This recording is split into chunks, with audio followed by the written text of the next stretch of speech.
First up today is Mary Hooks, National Field Director for the Movement for Black Lives and a tireless voice for justice in our city.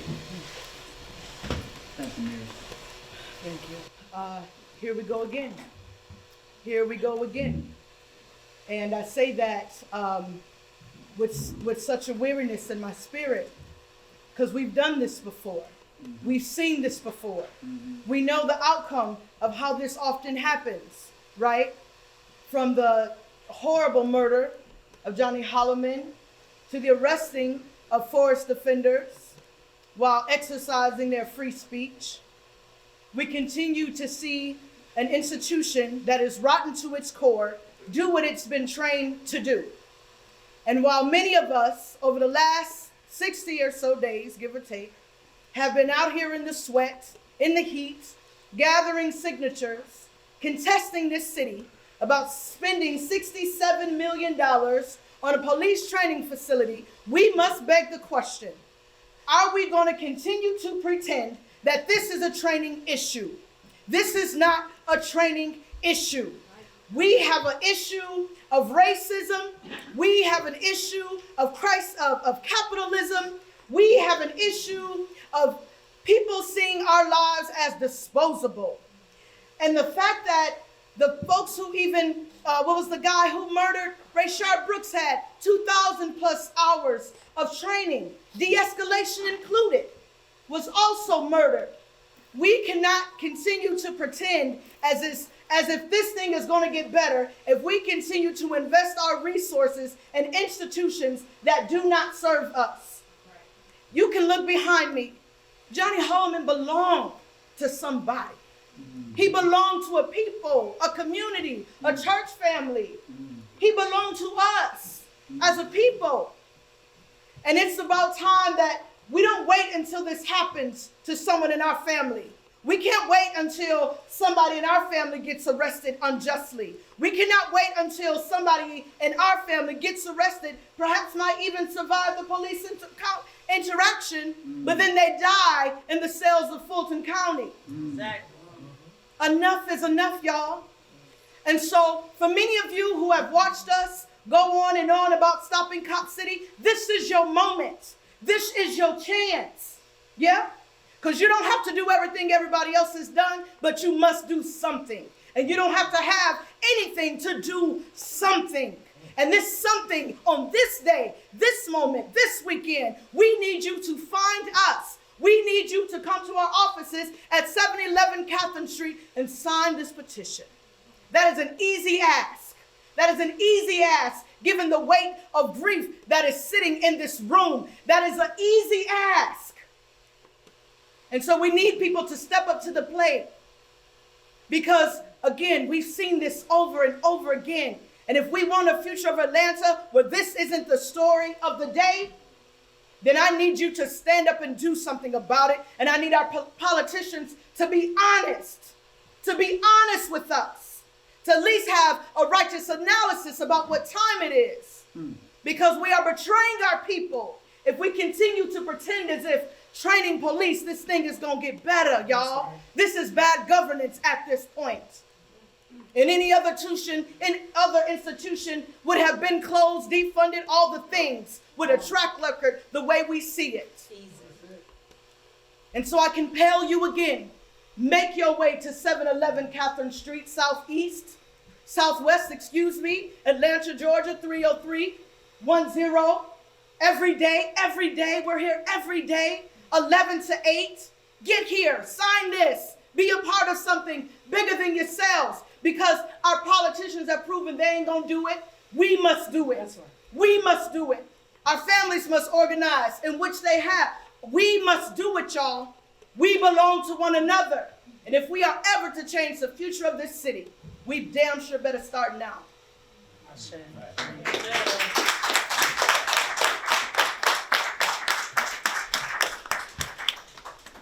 We are here once again because the city of Atlanta, the mayor of Atlanta, the city council refuses to deal with this crooked police department, its murderous police department, its over-policing police department. They refuse to deal with it. And it leaves us, as the people here in Atlanta, to deal with it ourselves. We have to organize against these institutions which have no credibility in our community and in our streets. The fact that a simple traffic stop would lead to the killing, the murder of a father, a grandfather, shows that the city police is out of control. The fact that Mayor Dickens will not even stand up and deal with this issue shows that the city has lost its mind and has lost its bearings. And only the people of Atlanta can set that straight. So we will be here, not only gathering signatures and petitions, but we will do what we do best. We will be out in the streets. We'll be out in the streets protesting, organizing, petitioning. We will be at the government's offices. We will be at the police headquarters. We'll be everywhere we need to be to make sure that this issue does not get swept under the rug. That we do not again have a police officer that kills a citizen of Atlanta and then gets put back on the force. Those days are done. Yeah, right. We have to be here for this community and for this family. So on August 24th at 5 p.m. at the Atlanta Police Department headquarters, we are calling a rally, a demonstration to start there and to march down to City Hall. We continue to demand justice. We continue to demand that people's rights are respected, that the family is heard. As folks have already said, that people are held accountable for the criminal act which was committed. And that the solutions are not more police. They are not a larger training center. They are finding alternatives to public safety where the police do not interact with our community, particularly for these simple issues. A simple issue led to the death of a grandfather. The mayor has to be held accountable. The city has to be held accountable. The city council has to be held accountable. And this community will do all of that starting August 24th at 5 p.m. in front of the Atlanta Police Department headquarters. Thank you.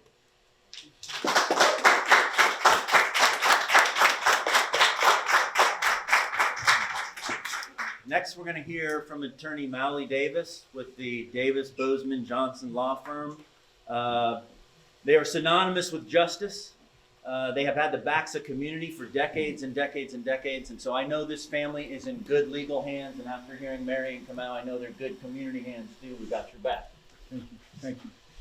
Good afternoon. I'm Mawuli Davis, M-A-W-U-L-I, Davis, D-A-V-I-S. And we are here. Unfortunately, my law partner, Francis Johnson, we're here for two issues. We were planning to be here to discuss the arrest of the Home Depot 2. Our firm, after hearing of the arrest of Lorraine Fontaine and Taylor Jordan, wanted to volunteer our legal expertise to support the movement by supporting these two individuals who were arrested. And when we found out exactly how they were arrested, how they were handled, it was clear that this is an ongoing pattern, a part of Atlanta police culture, in even arresting them. And I want you all to hear from them. And then, because part of it is that as long as we've been doing this, most people think that somehow a police officer falls out of the sky and the first thing he does is he commits a murder. No, what he starts with, he disrespects one of our young kings on the street. Then he talks crazy to one of our elders. Or then he arrests some of our protesters because they make us the them. You understand? And so we have to understand that this isn't just a murder happens. This is about a culture And part of that culture is how you even treat those who will push back against the system, which is what Lorraine and Taylor were doing. When they finish, I want to point out one thing. I want to say this. Their civil rights were violated, these two. Their civil rights were violated when they were simply holding a sign.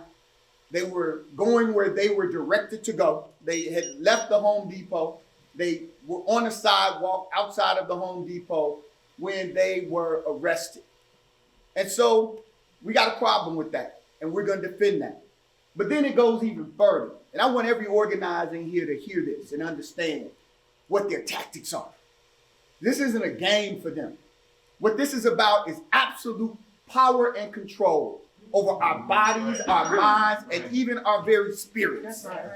And so what they did was they didn't take them straight to the police department to book them in, to take them over to Rice Street. They took them off to another location to interrogate them, to question them about some of y'all in this room. That's how they operate, and we're clear about it because we have been under attack since we landed on these shores. That's right. And so we're clear about this whole COINTELPRO operation that they use against communities, especially when you see diversity like this. It troubles them. And so that is a violation of their civil rights to have been pulled out, interrogated, not Mirandized, and then taken and held overnight in what we know is a death trap of a jail. And with that, I'd like first to bring up one of our elders in this work that so many of us are proud to stand by. Every time I see her getting arrested, I know that we're in the right place. That's right. And so, Sister Lorraine, thank you.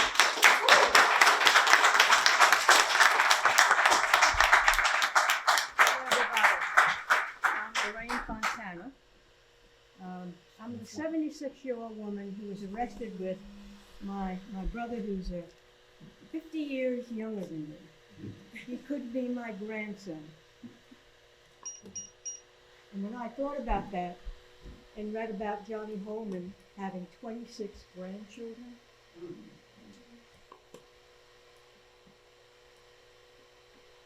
it's hard to even say how I can relate to that. I can say this, as you've already heard, when we were arrested, we weren't even on the sidewalk near the store. We were in the parking lot where the grass area is. And we were just holding signs, try to catch the cars coming in so they would see our signs, the cars that were coming to park near Home Depot. And I remember when I first talked to somebody about it, I said, we couldn't have been out of the car, grabbed our signs, got on for maybe 15, 20 seconds before the police were rushing. They were just waiting for anybody to come back after we left the store when they told us to. Everybody to come back toward the store. And as soon as they saw someone who had a sign, who they thought, oh, here are they, some more protesters, they rushed at us and just put the cuffs on. No question. They didn't tell us we need to leave the parking lot. They didn't give us any instructions like that. And so you know the rest of the story. We got taken to this kind of interesting place behind some fast food places between Ponce and North that they seemed to have a regular place where they went when they were at pause for some reason. And yeah, somebody came by, a couple people came to take my picture with one guy. I guess he was a detective, wanted to talk, and I said, no, I'm not going to talk to anybody but an attorney. Now, the thing I really want to say is that, yes, this minor arrest, criminal trespass, so minor compared to what so many of the protesters in the past, the top city people have been charged with, really serious crimes. Okay? But this one was like, oh my God. So if I'm a little old white lady I'm not protected from that. They'll do that to them too. Yes, they will. You're not protected because of your color, because of your age. If they see you as part of a movement they want to crush and destroy, they will use whatever they can, and they have. Other thing I wanted to say was, yes, being in the Rice Street, Fulton County Jail for one night was enough experience for me. I had been there before, yeah, I'd been arrested, civil disobedience stuff back when, so I knew the place. But what I saw that night, I was in a holding cell, not even in a regular cell, the holding cell, with, I counted, 22 other women in that cell. So there was not enough room to even sit on a couple of the metal benches across the side. Never mind at night. It was overnight. Some of them been there 3 days in that cell. No place to sleep. They were sleeping. Some of them just went on the floor, dirty floor, to sleep. It's always cold in that place. The people that had been there a while have been given uniforms, and they were very short sleeve, light stuff, no shoes, flip flops, and it was cold. So people were all trying to do the best they could, huddling together. That would be the way to get some warmth. There's one toilet in the place with a sink that didn't work, so there was no way to get water. It needed water. While I was there, 2 times somebody came by to bring water. 2 times in the whole day, you could get some water to drink. There was no medical care being given. One woman on the second day I was there, all of a sudden she just fell to the ground. She just bang. And we didn't know if she was alive or not. You have to bang on the cell door and yell to any attention because there was nobody nearby. There was no way to just call somebody.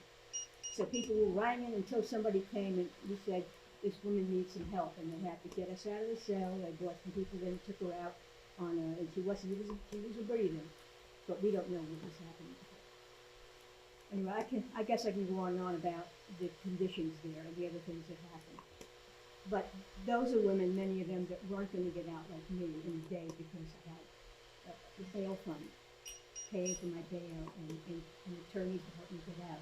No, they're going to be there, and they are there, and who knows what else is happening.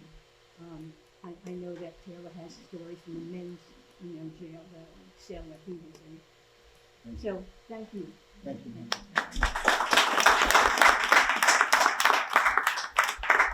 Can everyone please put your phone on silent, please? Thank you. Yeah, so I'm Taylor Jordan. I was arrested with Lorraine at the protest at Home Depot. The boycott is still ongoing. We are boycotting Home Depot until they divest from the Atlanta Police Foundation and remove Daniel Grider as the Home Depot from the Home Depot Foundation board. What do I have to say? We were arrested. We had our free speech rights violated. We, like she said, were taken to a McDonald's parking lot so that a detective could try to scare us into revealing information, but he picked the wrong people to do that. I was charged with criminal trespass within, like she said, seconds of getting out of the car. And I spent the night in Fulton County Jail on Rice Street. I witnessed conditions that were inhumane and disgusting. People had nowhere to sit. I was in there with 25 other men in the holding cell. They were sleeping, sitting on the toilet, sleeping in filth on the ground. I met multiple people there, both this time and previous times, who were facing additional charges beyond what they were detained for failure to appear because they were detained during their court date, so they couldn't appear. And so that's how they just keep this cycle going. But like she said, I always knew at least that I would get out. I knew that people who cared about me knew where I was. LaShawn Thompson did not have that privilege. He was eaten alive at that very same facility. And because of the brutal neglect that is a matter of routine there. Just last night, today, another person died before even getting their trial. Over a dozen people have died at the hands of Fulton County Jail last year. And the fact that people act like it's normal just shows how sick and corrupt this administration is. So my heart goes out to the Hollman family. I'll leave it to them to talk about that because you'll hear from them soon. But sadly, they are one of many families and communities affected by this state violence.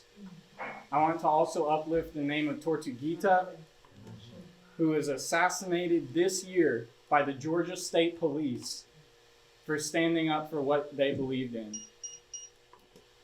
I want people to recognize that this regime does not respect any of the rights it claims to uphold. It doesn't matter how much privilege you have or how peaceful you are. It doesn't matter if you follow the law or not. Your family could be next.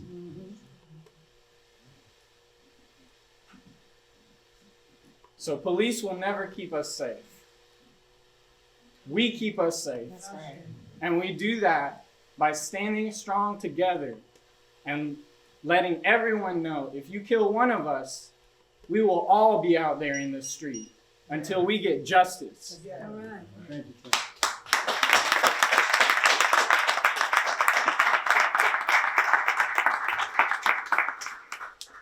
Some people will wonder how what happened to them fits with what happened to this family.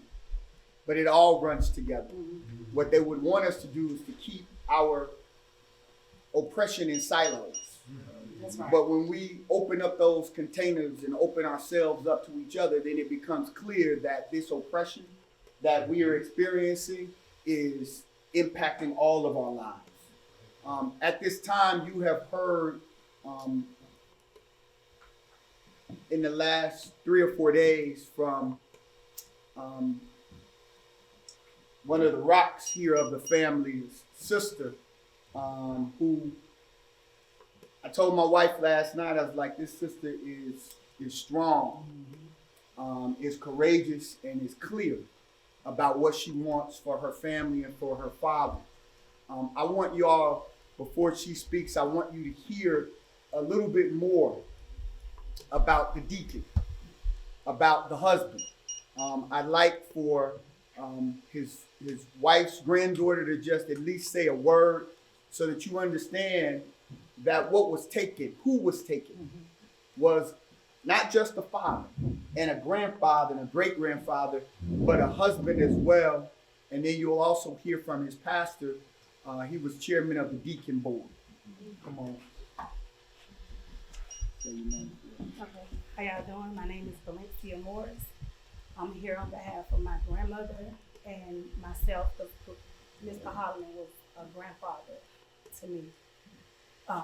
He had been in our family for 35 years since I was 1 year old.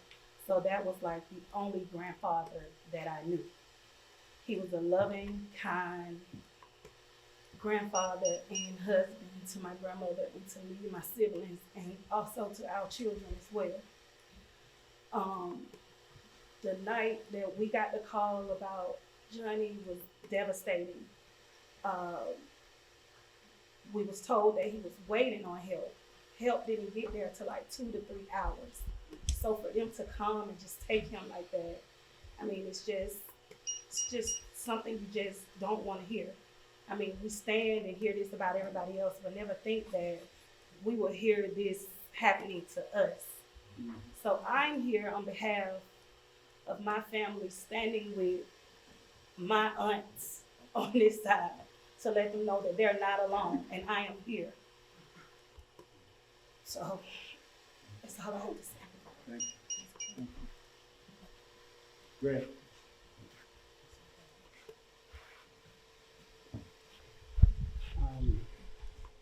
My name is Pastor Royce L. Tillman of what we call LSOG, and that's Lively Stones of God Ministry. I'm going to be very brief a little bit because I don't want to turn it into a eulogy, which I've been holding back. I've really been holding back because every time somebody asks me, everybody's been saying, and when I get started, I just get started about this passionate man of God. He was very passionate.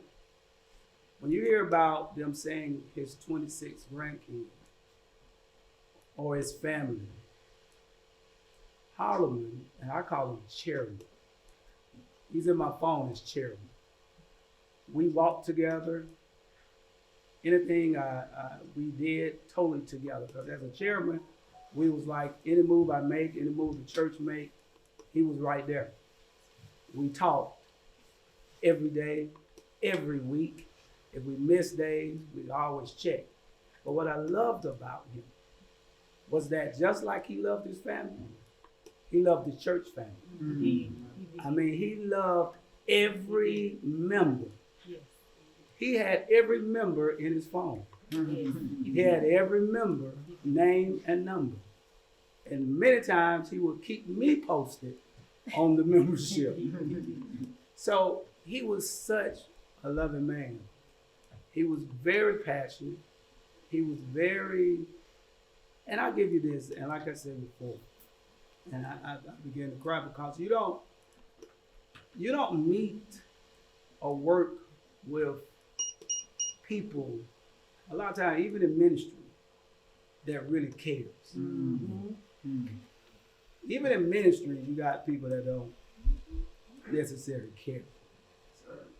But when you find one like him that literally cares if you hurt, he cares if one of the members went to, got sick, he cared if they couldn't eat, he cared. He would oftentimes call and I say, Chairman, we can't do it everything now. We can't pray over. He was like, well, we just need to pray. Just stop right now. Let's pray about it. But he had that much passion. So I want to leave that here because, like I said again, I'm reframing because I have to do the eulogy. So pray for me. Yes, sir. Because, like I say, in this walk, I've had many deacons, only by about 3. When you say deacons, I always tell people, you say deacons, I've been around a lot of deacons. But he was a chairman. Chairman is it's a little different. Chairman walks with the pastor. And he leads with the pastor. So what LSOG lost on that tragic incident, we lost a lot. We truly did. Thank you.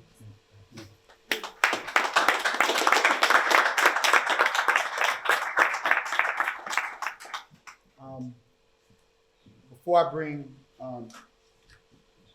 Big Sis up, we want to thank, and the family wants to thank the organizers, because I don't know that everybody understands that this movement building has been going on for many, many years. We've been doing civil rights law for a long time, before some folks that are now in the movement came into the movement. But we thank God for the continuity, for the continuation of as each murder happens, more people come forward, more people get engaged. The prayer that this family has was that there would be people that would stand with them. Who else to stand with them but the folks that have been doing the work over all of these years, right? So this isn't a new issue. This isn't a new crop of folks. These are the same people who have been fighting to end this so that this family wouldn't have to be here. But their voices are being minimized. Their voices are being written off as the radicals, as terrorists. But they're the ones trying to stop police terror. That's the irony of it. They're trying to stop terror, but they're being dubbed as terrorists. And that's scary. And that's fascist. And we got to call it what it is. We gotta be clear.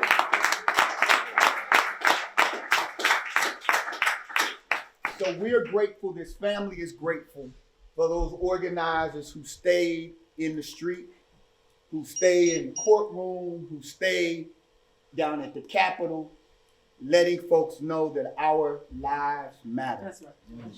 And we are grateful for you all. So we haven't said it publicly recently, we're saying it right now. Thank you all of you, everybody in this room. Thank you. I want to bring up Sister to say a few words, and then we are going to give the community make a request, some instructions, ask for y'all to show up. And then we'll make another announcement about something that'll happen on next Tuesday. Come on up. My name is Anitra Hollman, A-R-N-I-T-R-A. Hollman, H-O-L-L-M-A-N. What happened to my daddy? August the 10th. That Thursday night, we just got off Bible study. My daddy left my house. He blew his horn. He said, baby, I'll see you later. I love you. I said, I love you too, Daddy. I'll see you.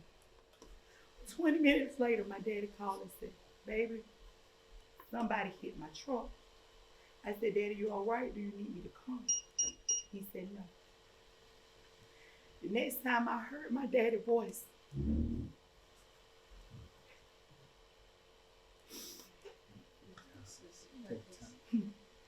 Shalom.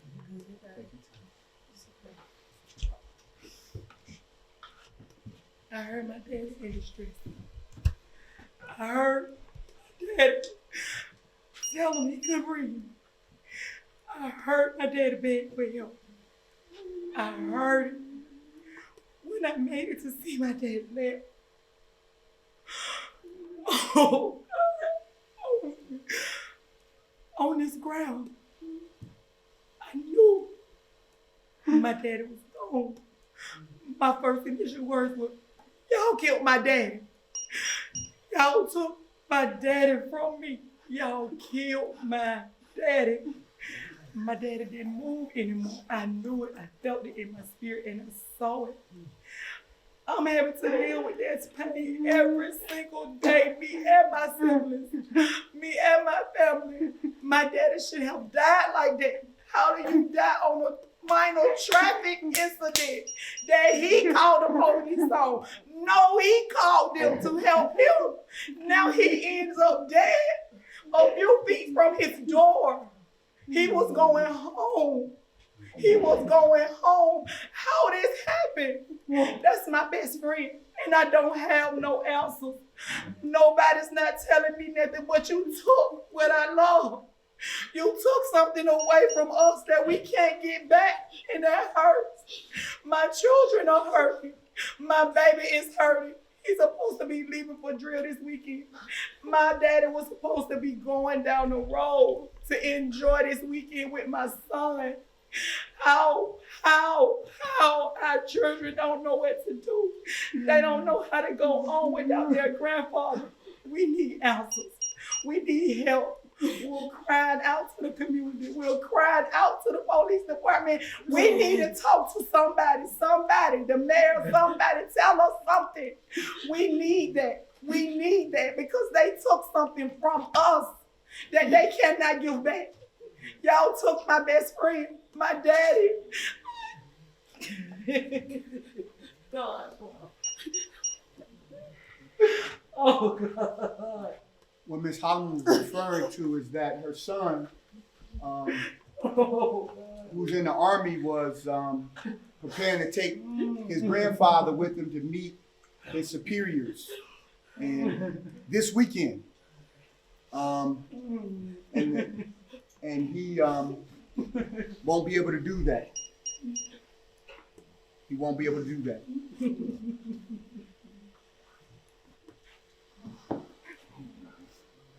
So we are,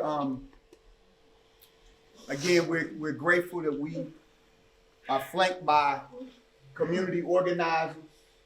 And you heard the call. I'd like for Sister Shar to make clear what we're asking people to do, where we're asking people to be, what we're asking people to do. And then we'll close out and take a few questions. Good afternoon.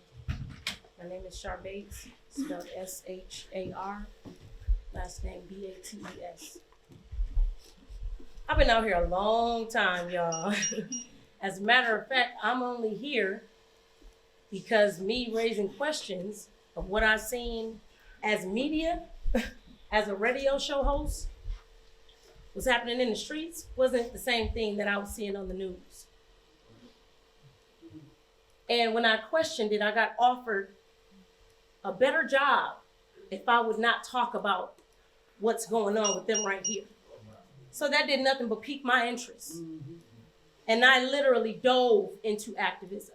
As an activist, we're tired.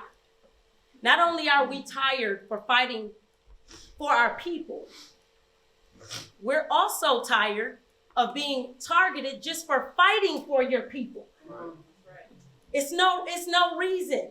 It is a culture that anything outside of yes sir, no sir is disrespect. We are not your children. That's right. We pay you. Our tax dollars pay you. Yet you talk to us like you are our superior. Mr. Hollman said many times, you gonna do an old man like this? Because 23-year-old Kiran Kimbrough didn't see any respect for his elder. Because that is the culture. Being a police officer is the only occupation in the world where you're able to be the juror, the jury, the judge, the executioner. You get to do everything. Not even the president can shoot somebody and already know in his mind he's going to get away with it. And we're tired. Not only can we not trust y'all to just do a simple arrest, we can't even trust y'all when we go to jail. No. Or if we gonna go to jail. Like Mawali said, this is nothing new. In 2020, when we were getting arrested, if you were a leader, you were charged differently and taken to a different place than regular concerned citizens. We are tired. I have seen my name on lists. I talk about already writing my biography because I know what happens if I elevate, and that is the bare truth. We tired. We're tired. It gotta be some type of checks and balance. So please, before it's somebody that you know personally, somebody that you were supposed to meet up, somebody you normally talk to on your way to work, somebody that normally pick up your kids if you need them, your pastor, anybody, falls to the same victimship that they have. So if you feel an ounce of empathy, please, we begging you to help us, help y'all, help us, and meet us at APD headquarters. I'm tired of playing games. We gotta go straight to them because they want us to fear them so bad we don't question nothing. That era is over. It's no longer just a black issue. This is a classism issue, a civil rights issue, and a human rights issue. Where's the United Nations about what's going on here? We do not have the right to tell anybody else what they should be doing in their country. Take care of home. And everybody here at home, not just in Atlanta, y'all need to meet us next Thursday, August 24th at 5 p.m., 226 Peachtree Street Southwest. Next Thursday, NPD headquarters. Meet us there, beat us there, have signs, be ready to speak your mind. Thank you, Sean. Thank you.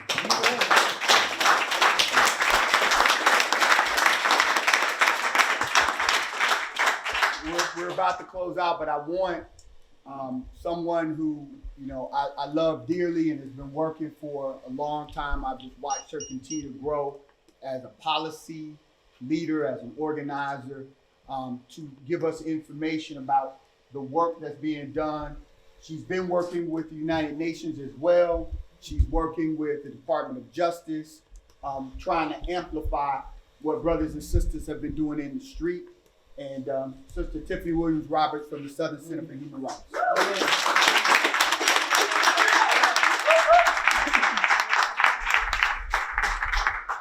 My name is Tiffany Roberts. I am the Public Policy Director at the Southern Center for Human Rights. We are a nonprofit law firm committed to decriminalizing race and poverty in America's Deep South. As Mallory mentioned, we have alerted international and national authorities that Atlanta is in violations of several bodies of law, including international law, related to political repression, related to torture, related to the abuse of the criminal legal system, related to police abuse. And to that end, tomorrow we will be holding a session at the King Center where many of the families who are represented here will be addressing our policymakers about ending state violence, not through tasers, not through body cameras, right? Not through means that give money to the police. What we know is that the people of Atlanta are suffering. We have the highest wealth inequality in the country. Okay? We have more people under correctional control than any other state in the country. And so tomorrow, the Department of Justice will be present at this event to collect complaints about the pattern or practices of abuse in the Fulton County Jail.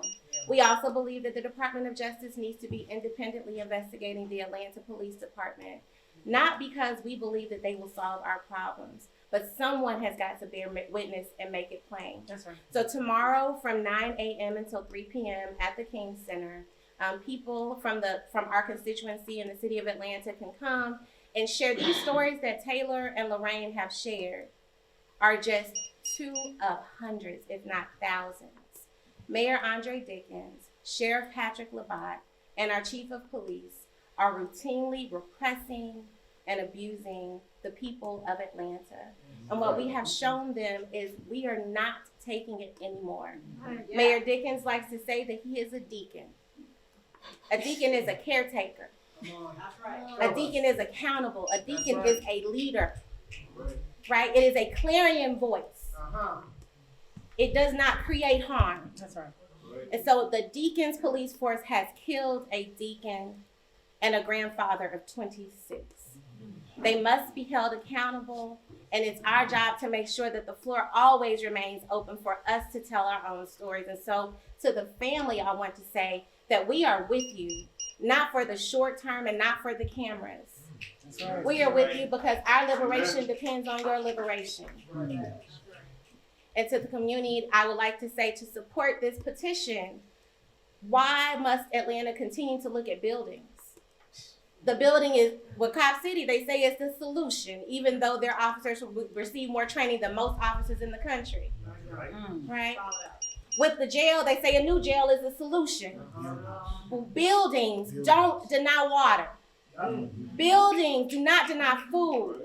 Buildings do not fail to administer aid, to administer medication. This is a people problem. And we have a city hall and a sheriff's office that is engaging in fascism against its own people in the world.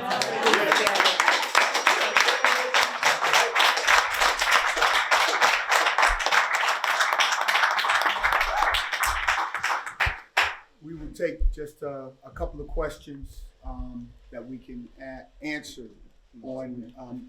We have received some video that we're going through, and we believe that by Tuesday, we'll be able to release some video that we have been able to review so the world can see what this family saw when they experience what they've experienced. So we are hopeful that by Tuesday that will happen.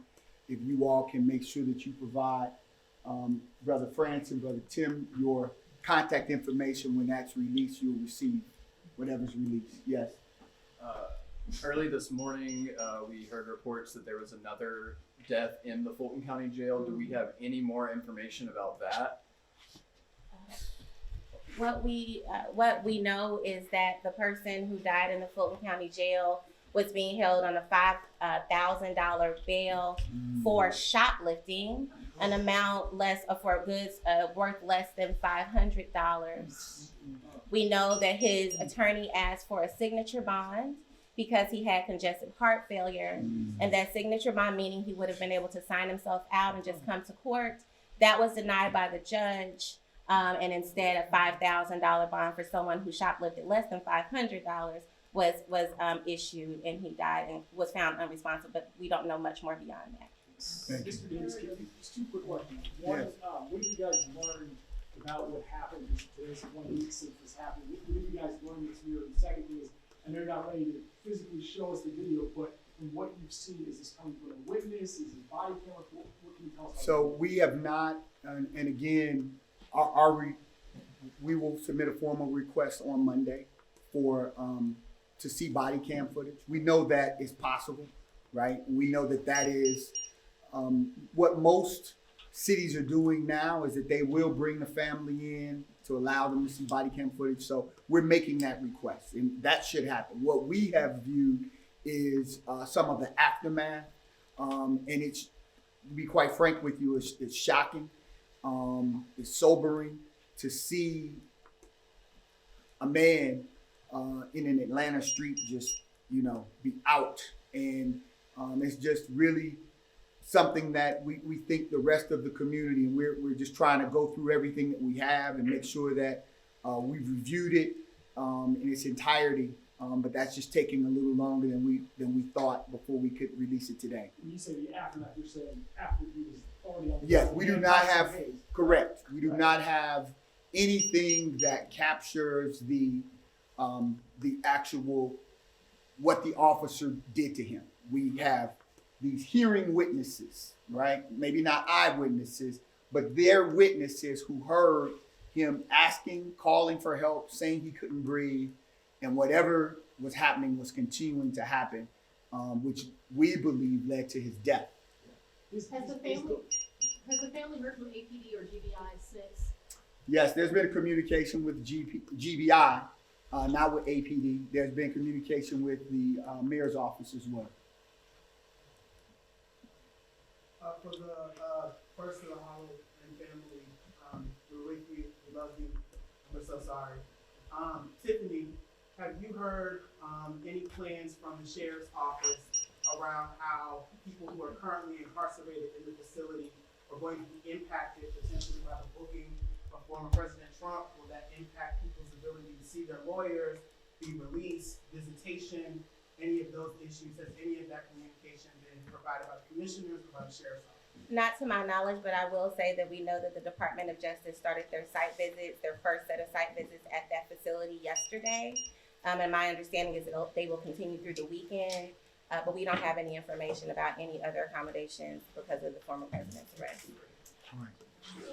Again, we thank you all for taking your time this afternoon, and Shar Bates, Kamal, Mary, Tim, all of the folks that are here, ask you all, this family asked the community to come out on next Thursday at 5 p.m. Because it has to stop. Thank you all. God bless you. Peace and blessings.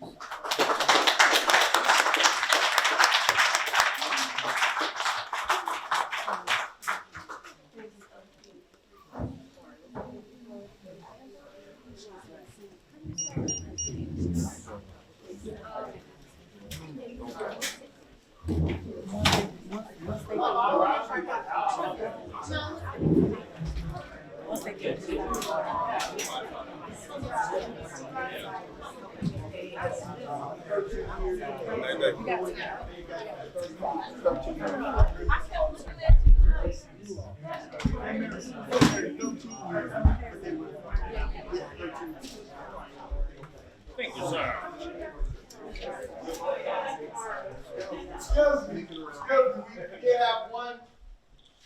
been a GoFundMe that's been set up by the family to assist.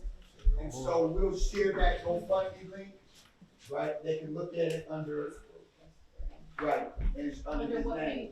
Under my name, Jackie Stevenson. You go to Jackie Stevenson, STEPH. So please, if you all would share that GoFundMe link, that would be greatly appreciated. The family would appreciate that. There are obviously a lot of costs associated with bringing everybody together the way they want to send their father on. Okay. My apologies. Right on. This is the poster I had with me when I was arrested. This is a horrible thing that I was trying to say. And Tortuguita and Johnny Hollman are connected. That's right. They're connected. Indeed. Say his name, Johnny Hollman. Johnny Hollman. Say his name. Johnny Hollman. Thank you. Thank you. Hey, if you didn't get the press release from me and you want to put it in that, that's gonna be released, please give me a call. If you got a press release, put it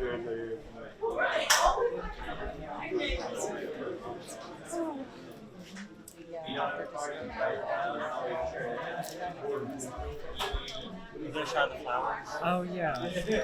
You guys gotta shower the mask too? Yeah, that's it. That's it. It's a lot.